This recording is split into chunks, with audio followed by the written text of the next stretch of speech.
Bismillahirrahmanirrahim. Assalamu alaikum wa rahmatullahi wa barakatuh. Welcome to Iqra First Boys College. Video number 7, Computer Programming C Language for Class Second Year Student. आज हम जो MCQs discuss करने जा रहे हैं उसका ताल्लुक कंडीशनल ऑपरेटर से रिलेटेड है एंड कंडीशनल स्टेटमेंट्स, ठीक है, उसको हम डिस्कस करेंगे। आइए पहले MCQs की तरफ बढ़ते हैं। सबसे पहले कह रहे हैं choose a C conditional operator from the list.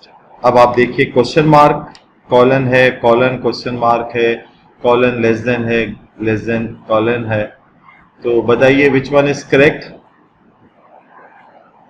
जी आप जानते हैं कि पहले कंडीशन आती है, फिर उसके आगे क्वेश्चन मार्क होता है और फिर जवाब दुरुस्त हो तो एक वैल्यू है और फिर कॉलन का निशान। तो a part is correct, question mark then colon, ये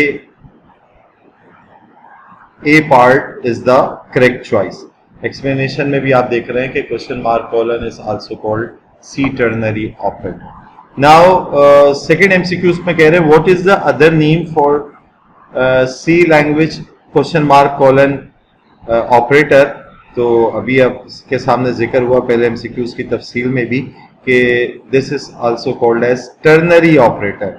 सो option D is correct over here कि ये टर्नरी ऑपरेटर भी कहलाता है। नाउ एमसीक्यूज नंबर 3 में कह रहे हैं choose a syntax for C ternary operator from the list. अब क्या तरतीब है टर्नरी ऑपरेटर को यूज करने की? तो कंडीशन पहले आती है, फिर क्वेश्चन मार्क है, फिर एक्सप्रेशन 1 या कह ले वैल्यू 1 कॉलन वैल्यू 2 होती है।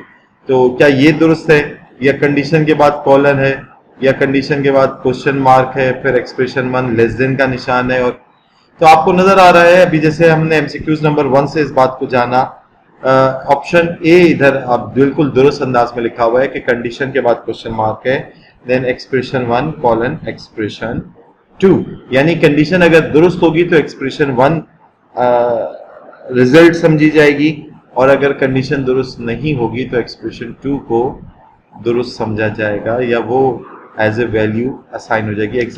एमसीक्यूज नंबर 4 में ये बात आप बहुत अच्छी सी देख रहे हैं, समझ जाएंगे। तो क्वेश्चन नंबर 3 का तो ए पार्ट दुरुस्त हो गया और इसकी वजाहत की आपके पास आ गई।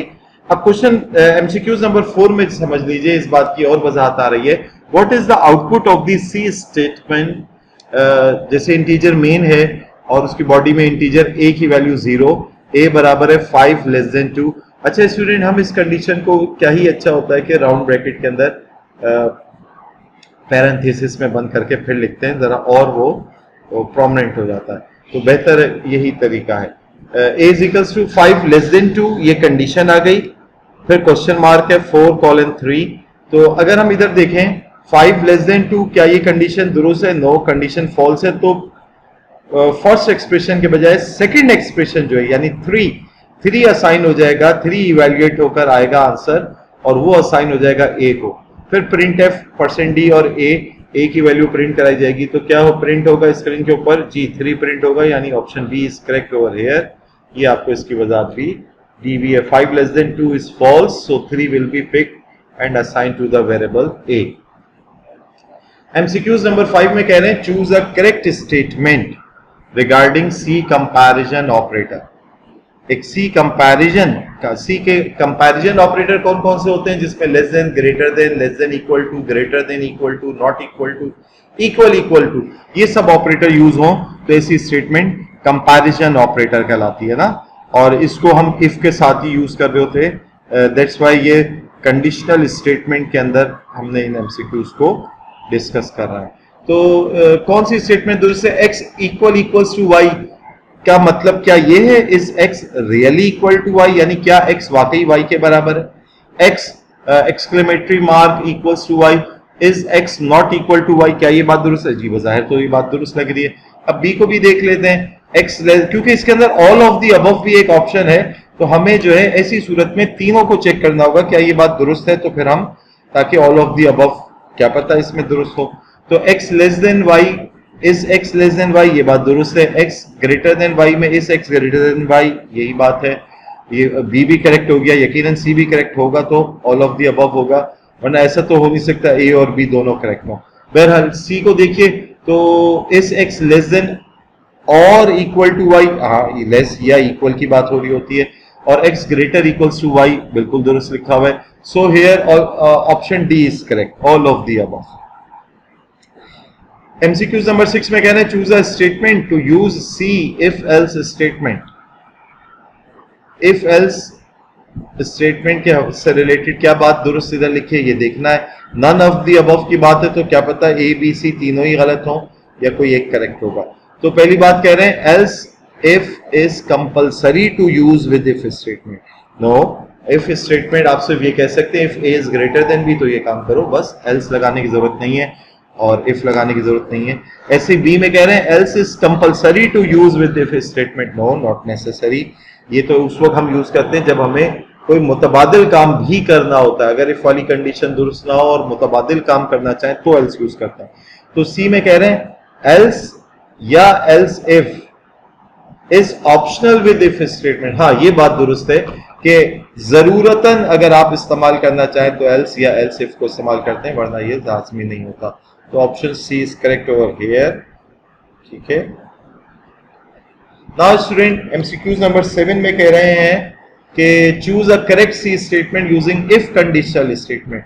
तो इधर अगर हम देखें इफ के बाद कंडीशन, ठीक है, और ब्रैकेट के अंदर स्टेटमेंट्स, ये बात बिल्कुल तरीका दुरुस्त है. बी में कह रहे हैं इफ कंडीशन स्टेटमेंट फिर एल्स लगा हुआ है और फिर स्टेटमेंट, ये भी तरीकाकार दुरुस्त है.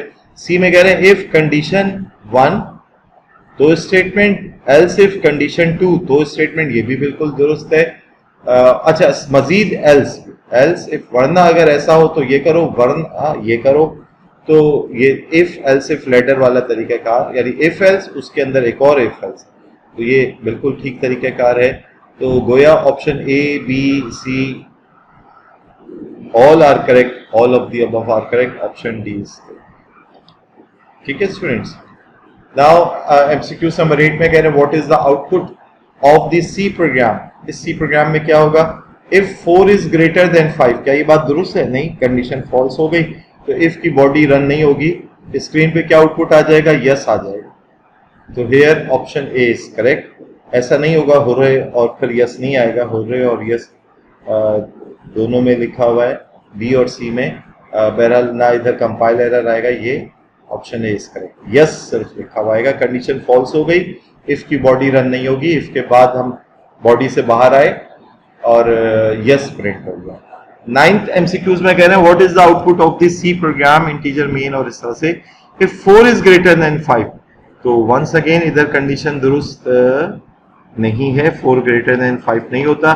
तो इधर तो 8 एमसीक्यूज में तो बॉडी को दिखाने के लिए ब्रैकेट इस्तेमाल हुए थे, इधर इस्तेमाल ब्रैकेट नहीं हुए हुए. तो तय हो गया कि सिर्फ पहली स्टेटमेंट ही इसकी बॉडी का हिस्सा होगी. तो इफ 4 इज ग्रेटर देन 5 तो हुर्रे लिखा हुआ आ जाएगा. कंडीशन फॉल्स हो गई तो हुर्रे लिखा हुआ नहीं आएगा.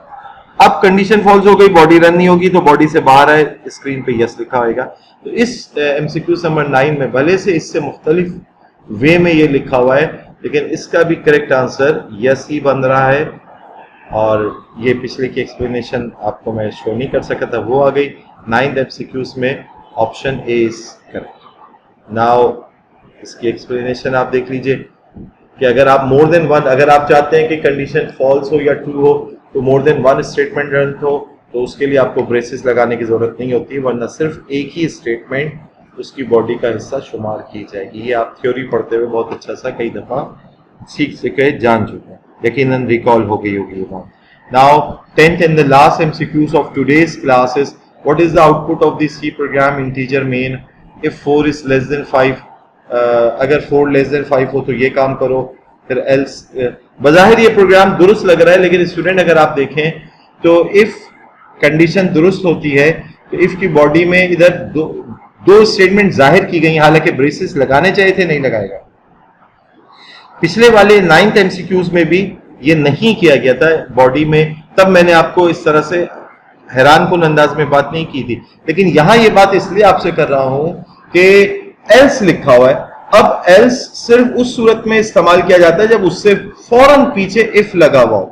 तो इसके फौरन पीछे, एल से पीछे तो प्रिंट एफ यस वाली बात है, और ये एफ इफ की बॉडी में नहीं आ रहा है. लिहाजा ये प्रोग्राम जो है एरर के साथ लिखा गया, इसके अंदर कंपाइल एरर आएगा तो इधर ऑप्शन नंबर सी करेक्ट होगा, क्योंकि इफ की बॉडी में अगर वो दोनों स्टेटमेंट, या तो आप ब्रेसिस लगा ले दोनों स्टेटमेंट में, हुर्रे और यस वाली स्टेटमेंट में, फिर तो ये कंडीशन दुरुस्त होगी और हुर्रे और यस प्रिंट हो जाएगा।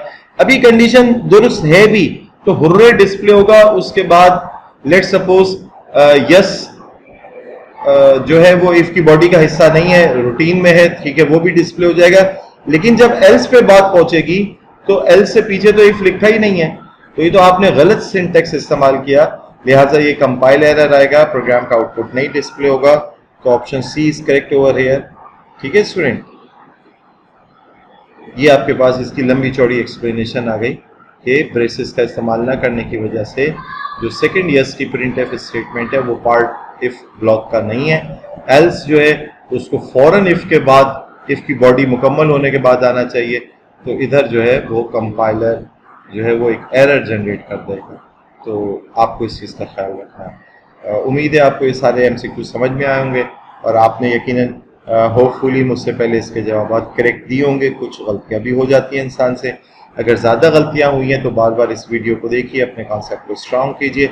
इंशाल्लाह ताला नेक्स्ट वीडियो के अंदर मज़ीद बात होगी। जज़ाकल्लाहु खैर, सी यू नेक्स्ट टाइम इंशाअल्लाह। अस्सलामु अलैकुम व रहमतुल्लाहि व बरकातुहू।